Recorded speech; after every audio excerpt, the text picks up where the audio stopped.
I want to begin with a self-introduction of sorts. It's called How I Got That Name, an essay on assimilation. I am Marilyn Chin. Oh, how I love the resoluteness of that first person singular, followed by that stalwart indicative of be, without that uncertain ing of becoming.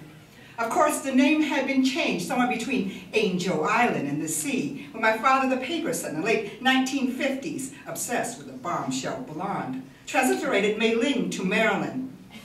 And nobody dared question his initial impulse. We all know lust drove me to greatness, not goodness, not decency. And there I was, a wayward pink baby, named after some tragic white woman, swollen with gin and embutol. My mother couldn't pronounce the R. She dubbed me #1 female offshoot for brevity. Henceforth she would live and die in sublime ignorance, flanked by loving children, the kitchen deity. For my father dithers, a tomcat in Hong Kong, trash, a gambler, a petty thug who bought a chain of chop suey joints in Piss River, Oregon, with bootleg Gucci cash. Nobody dared question his integrity, given his nice, devout daughters and his bright, industrious sons, as if filial piety were the standard by which all earthly men were measured. How trustworthy our daughters, how thrifty our sons, how we managed to fool the experts in education, statistics, and demography. We're not very creative, but not adverse to rote learning, rote learning, rote learning. Indeed, they can use us, but the model minority is a tease. We know you are watching now and refuse to give you any. Oh, bamboo shoots, the further west we go, we'll hit east. The deeper down we dig, we'll find China. History has turned its stomach on a black polluted beach, where life doesn't hinge on that red wheelbarrow. But whether or not our new lover in that final episode of Santa Barbara will lean over a scented candle and call us a bitch. Oh Lord, where have we gone wrong? We have no inner resources. Then one redolent spring morning, the great patriarch Chin peered down from his kiosk in heaven and saw that his descendants were ugly. One had a squarish head and nose without a bridge. Another's profile long and knobbed as a gourd. A third, the sad, brutish one, may never marry. And I, his least favorite, not quite boiled, not quite cooked, a plump pomfret simmering in my juices. Too listless to fight for my people's destiny. To kill without resistance is not slaughter, says a proverb. So I wait for imminent death. The fact that this death is also metaphorical is testament to my lethargy. Here lies Marilyn Chin, married once or twice to a Lee and a Wong, granddaughter of the Jack the Patriot and the brooding Su Lin Fong, daughter of the virtuous Yue Kun Wong and Gigi Chin, the infamous, sister of a dozen, cousin of a million, survived by everybody and forgotten by all. She was neither black, nor white, neither cherished nor vanquished. Just another squatter in own Bamboo Grove, minding her poetry.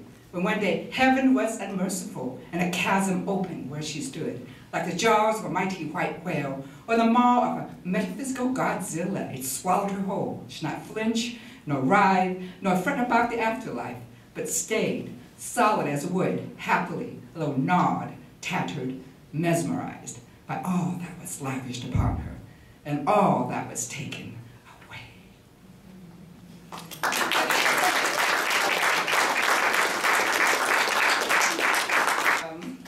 I try to tell my students that much of poetry comes from an oral tradition, and I want to remind the audience that that memorization is still, and that it is important that for the audience to hear poetry as well as read it on the page. There are many ways to write an immigrant anthem. That's kind of a talk poem, right? Kind of a talky, shout-out poem. One could sing an immigrant anthem. And I love the blues poem. So I felt that in my third book is called Rhapsody in Plain Yellow, and I felt that I needed to honor the African American tradition. So I felt that every time I wrote a sonnet, I was referencing Donne, Keats, Shakespeare, of the the English tradition, so I wanted to write poems that sing in the African American tradition. So I started writing the blues poems, and this one is called Blues on Yellow, but I give it that one drop of yellow blood. Blues on Yellow. The canary died in the gold mine. Her dreams got lost in the sieve. The canary died in the gold mine. Her dreams got lost in the sieve. Her husband, the crow, killed under the railroad. The spokes has shorn his wings. Something's cooking in Chin's kitchen. 10,000 yellow-bellied sacksuckers. Something's cooking in Chin's kitchen. 10,000 yellow-bellied sacksuckers baked in a pie. Something's cooking in Chin's kitchen. Die, die, yellow bird, die, die. Oh, crack an egg on the griddle. Yellow will ooze into white. Oh, crack an egg on the griddle. Yellow will ooze into white. Run, run, sweet little Puritan. Yellow will ooze into white. If you cut my yellow wrists, I'll teach my yellow toes to write. If you cut my yellow wrists, I'll teach my yellow toes to write. If you cut my yellow fists, I'll teach my yellow feet to fight. Do not be afraid to perish, my mother. Buddha's compassion is nigh. Do not be afraid to perish, my mother. Our boat will sail tonight. Your babies will reach the promised land. The stars will be their guide. I am so mellow yellow, Buddha sings in my veins. I am so mellow yellow, Buddha sings in my veins. Oh, take me to the land of the unreborn. There's no life on earth without pain.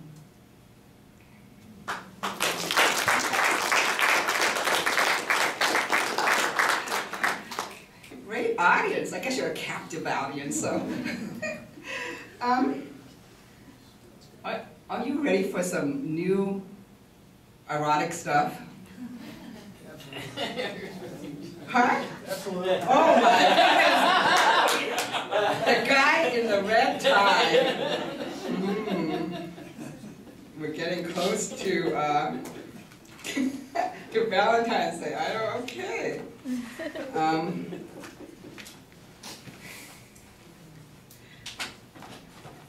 My new book is will come out in June, and it's called Hard Love Province. And I lost my partner a few years ago, so that book is dedicated to him. But I wrote these really raunchy love, these haiku. I went to an artist colony. I won't mention which, where there were a bunch of hoary guys and guys with like beards having a haiku party without me. How can that be true? Okay. And I said, well, so I'm going to go back to my room and write some bad girl, libidinous, anti-Zen haiku, just to get back at them. Okay. So that's what I did. Okay. All right. 25 haiku. 100 red fire ants scouring the white peony. Fallen plum blossoms return to the branch. You sleep, then harden again. Do you think that's okay? Oh, this guy's okay, I approve. Cuttlefish in my palm stiffens with rigor mortis. Boy toys can't love. Neighbor's barn, grass mat, crickets, blue boy, trowel handle, dress soaked in mud. Iron-headed mace, double-studded halberd, slice into emptiness. Oh, fierce Oghuz, tie me to 2 wild elephants, tear me in half. Oh, my swarthy herder, 2 humped Bactrian, drive me the long distance. Forceps, tongs, bushy, whip, flanks, scabbard, stirrup, goads, distaff, wither, owl. Black-eyed Susan's Queen Anne's lace, bounty of cyclamen, moan paths erupt. Gaze at the charred hills, the woe-begone kiosks, we are all God's hussies. I have not fondled the emperor's black dog, whose name is Black Muzzle. Urge your horses into the mist-swilled Galilee, O sweet Bedlamite. Her Majesty's running up the jewel stairs to find the pleasure dome. Ancient pond, the frog jumps in and in and in, the deep slap of water. The frog jumps into the ancient pond, she says, no, I am not ready. Coyote cooked his dead wife's vagina and fed it to his new wife. I plucked out 3 white pubic hairs, and they turned into flying monkeys. Let's do it on the antimacassar, on the antimacassar. Little Red drew her teeny pistol from her basket and said, eat me. Chimera, Madame Popat grafting a date tree onto a date tree. His unworthy appendage, his mutinous henchman, graze my pink cheeks. He on top now changes to bottom, goddess welcomes her devotee. Fish, fish, fowl, fowl, mock me, Mistress Bean Curd. I'm both duck and essence. Don't touch him, bitch. We're engaged, and besides, he's wearing my nipple ring. Sing, sing, little yellow blight. Rage, rage against the dying of the light.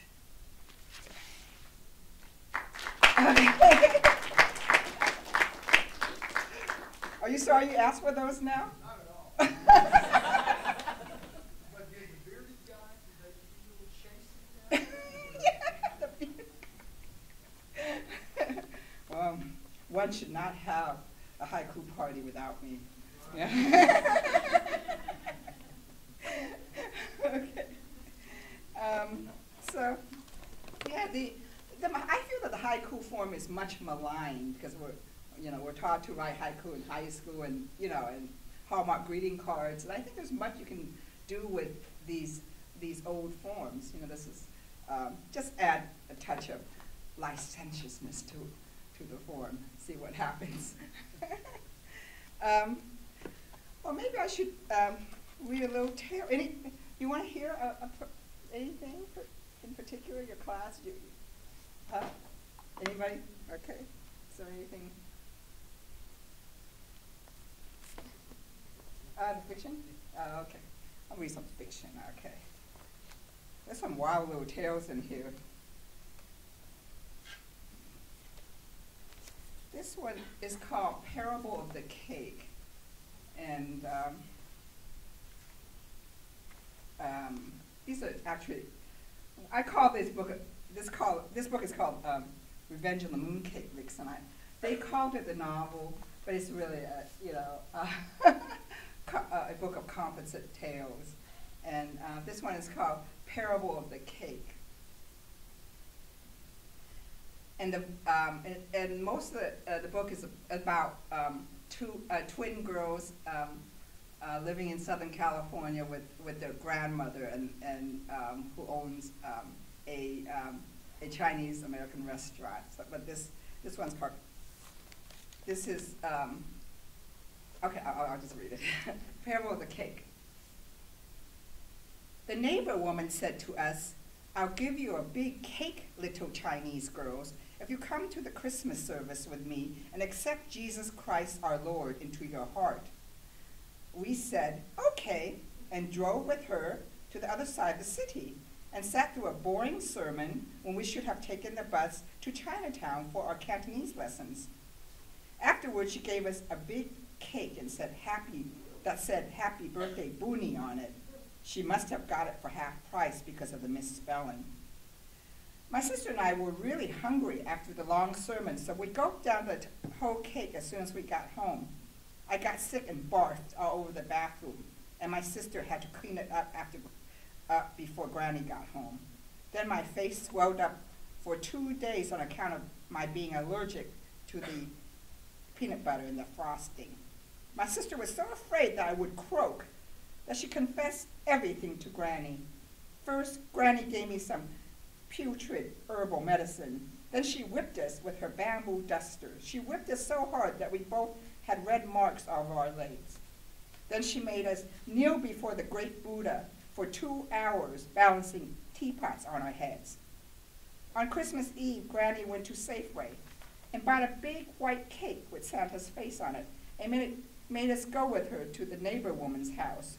She placed the cake into the woman's hands and said to me, Peapod, translate this. Malignant nun, we do not beg for your God.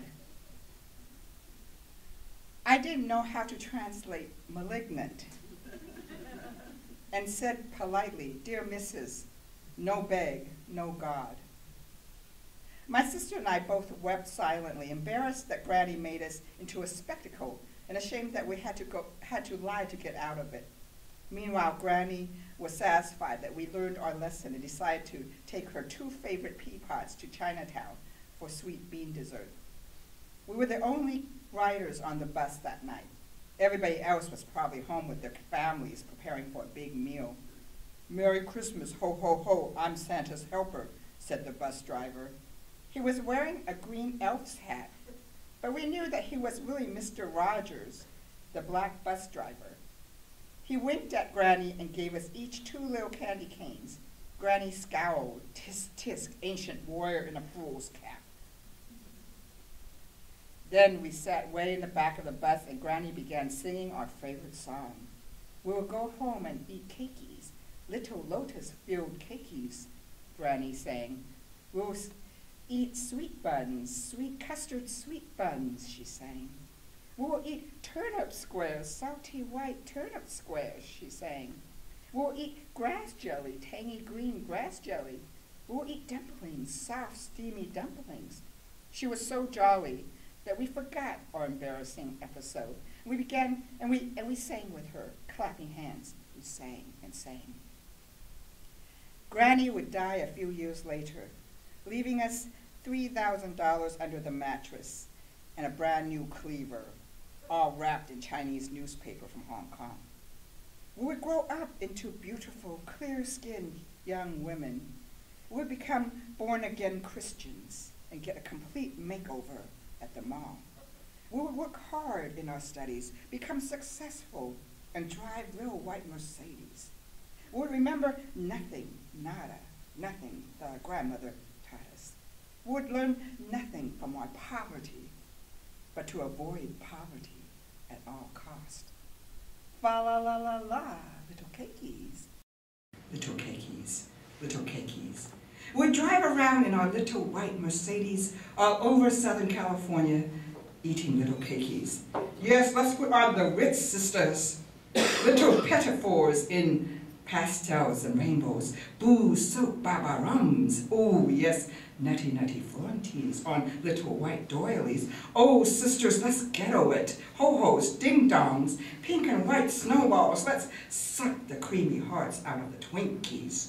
Come hither, come yon, young Chinese girls. Come, let's drive around in our little white Mercedes, eating cakeys, little cakeys. Come, let the crumbs fall down our chins and dance on our laps. Come, light, light, airy madeleines. Come, creamy, creamy trifles. Come, little cakeys, little cakeys. Come, come, the sweet, sweet hereafter.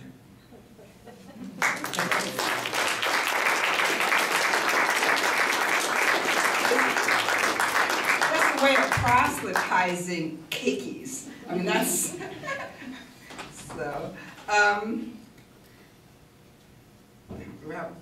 much time do we have? Huh? Oh, 15 minutes, oh, great, okay. More tales or poems? What do you think? Tails. Poems? One tale and several poems. One tale says the man in the red, the red tie, okay. Okay. Maybe go back to those earlier poems. Oh my God, Mr. Erotic Haiku. Oh, okay. I'm still learning. You're still learning. Okay. So Mr. Erotic Haiku, okay.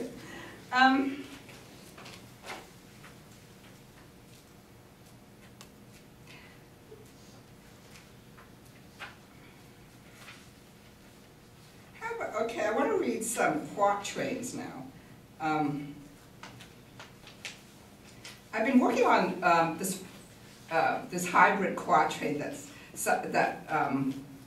sound like Tang Dynasty Chinese quatrain, the dredge the cut verse form, and I blended those quatrains with the English quatrain, with ballads and so forth. And so they sing, but they also have that compression of the Chinese poem. This series is called Cougars Anonymous. And, okay, I'm dedicating this to, this series to all those strong cougarish women out there. Now, wait a minute. You know, the University of Houston is the Cougars. They are the Cougars. Oh, my goodness. But these are female cougars. I've never looked.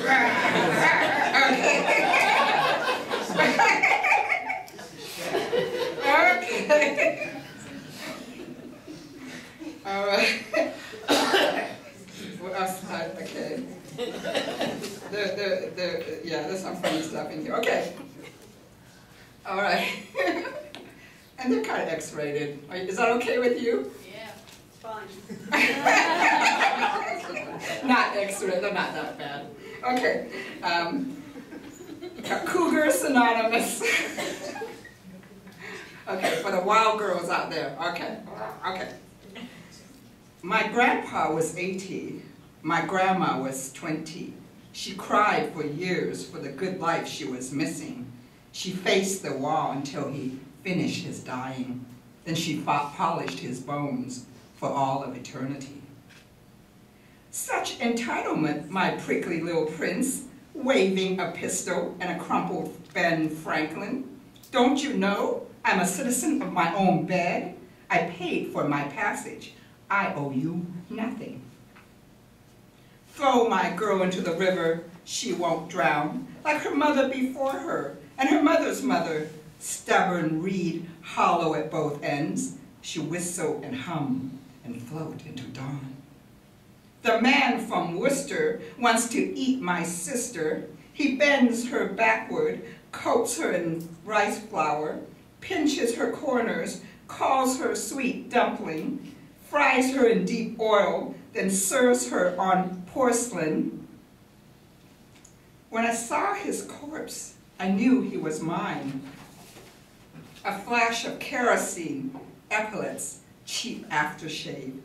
His flesh burnt black, his mouth agape, silently shouting another woman's name. How sweet somebody else's husband, lurking around the girls' gymnasium. How sweet someone else's student, tanned and arrogant, reciting bad poems. A flower and yet not a flower, a dream and yet not a dream. At midnight he comes to my bed, at daylight he returns to the dead. Hold on to your boy soldier on the moonlit path. I'm an urban cougar on the sunset prowl. Once I take his nape into my bloody mouth, he'll beg and moan and succumb to God But this one I won't read. My cousin calls him Allah. My sister calls him Jesus. My brother calls him Krishna. My mother calls him Gautama. I call him on his cell phone. He does not answer. I climb the Acropolis, swim the Aegean, flirt with Koros, but don't give him my name. Drink tea at high noon, eat octopus at dusk. A woman at 40 is proud of her lust. Okay.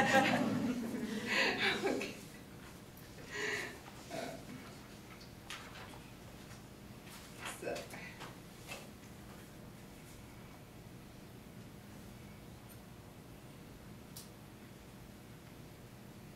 Give you another tale.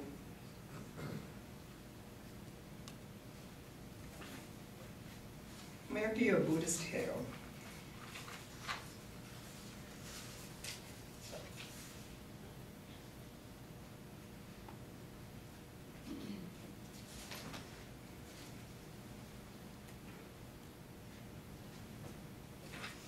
This one is called Cicada, and it begins with a little tale, with an animal tale, a Confucius animal tale, and then it ends with the Diamond Sutra. So it's Cicada. The cicada is out of his shell. After 17 years submerged in the dank earth, he is bright-eyed, horny, and ready for action. He is trilling on a leafy bough, calling for a mate, but he stops to drink some droplets of dew off a waxy philodendron, so loving the dew that he doesn't hear the praying mantis lurking behind him, intense in her focus, ready on her haunches. The praying mantis pounces, taking the cicada head first, crunching and relishing, so she can't feel the swift-footed sparrow behind her. The sparrow twitters, light on the branch. She jabs her sharp beak and skewers the mantis, devouring her in 3 mouthfuls, so relishing this morsel that she does not sense the small calico cat with a spotty black nose ready to pounce on her.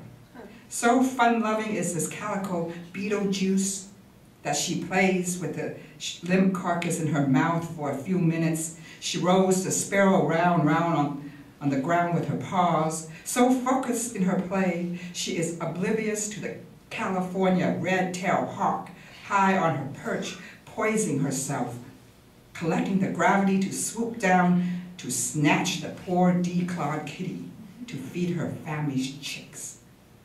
The next day, Jack, my asshole neighbor, keeps tripping around his yard and saying, "Here, kitty, kitty, kitty," finds only a bloody fur pelt on the ground. He points his rifle at the red-tailed hawk, shoots a few times and misses. He says, "I'll get you, bastard." I say, "Leave the poor bird alone, you loser redneck, or else I'll call the police. She's an endangered raptor." "You shut up, wetback bitch," he says. "Endangered raptor, my ass. That freaking bird ate my cat. You're lucky that I don't shoot the whole lot of you." The next month, his company sends Jack to Iraq to fix some sabotaged oil field pipes. He stops one day under an olive tree for a moment's rest and delights in a care package of Almond Joy candy bars that his mother sent him. So hungry is he that he can't eat just one, but proceeds to unwrap another and another. As he is relishing each morsel of the 4th candy bar, a sniper from atop a building shoots him in the back of the head. The marksman jumps up and down, waving his rifle, and shouts, "God is great, God is great." So boastful and elated is he that he is not aware of the enemy that the enemy is behind him. Scarcely has he cried out "God" a 3rd time when he is strafed down by a UH-60A Black Hawk assault helicopter. The pilot in the copter says, "Shazam, got 5 in 1." Finally able to return home after 16 months of combat for her reward, a brief R&R in Hemet, California, she finds that her loser husband has run off with another woman, a lieutenant colonel higher brass than hers. The house is emptied of furniture, save a moldy mattress. After throwing the mattress out in the backyard, she sits on that moldy, stinky perch, wearing her comfy Hello Kitty flannels, and downs a quart of Bombay gin with Led Zeppelin blaring into her headphones. So deep into her despair that she tunes out the 10,000 cicadas performing an eerie birth and death song. They sing and sing. They shall finally meet their mates, make desperate love and perish safely. Or they shall be eaten by other famished creatures, and the cycle of feeding and mating and suffering begins again. The dead and the living shall bury themselves and be reborn over and over with the same lust for life, the same fury, the egg-born, the womb-born, the moisture-born, those with form, those without form, those with consciousness, those without consciousness, those who are neither conscious nor unconscious, all singing together in one loud, hissing harmony. Very good.